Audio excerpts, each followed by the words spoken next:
রাসূল সাল্লাল্লাহু আলাইহি সাল্লাম বলছেন, পৃথিবীর মানুষ মনে রেখো, 7টা কাজে মানুষ ধ্বংস হবে, মানে জাহান্নামে চলে গেছে। 1, আল ইশরাকু বিল্লাহ, আল্লাহর সাথে শিরক করা। 2, কাতলুন নাস, মানুষকে হত্যা করা। 3, আকলুর রিবা, সুদ খাওয়া। সুদ খায় যারা জাহান্নামে যাবে তারা, মন মতো চলে যারা জাহান্নামে যাবে তারা। সুদ ঘুষ খায় যারা জাহান্নামে যাবে তারা। কিস্তিতে টাকা তোলে যারা জাহান্নামে যাবে তারা।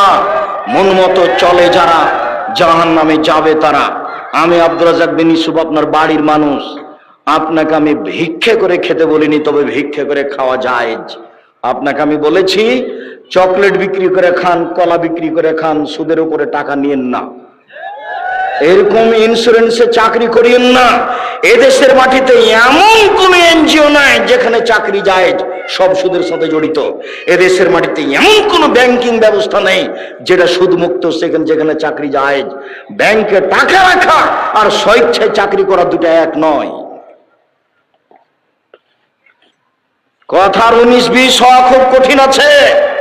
কথা ফেরত নিতে হবে না সহজে। ভিক্ষা করে খাওয়া ভালো, শ্বশুরের কাছে যৌতুক নেওয়া ভালো নয়। ভিক্ষা করে খাওয়া ভালো, কিস্তিতে টাকা তোলা ভালো নয়। ভিক্ষা করে খাওয়া ভালো, সুদ খাওয়া ভালো নয়।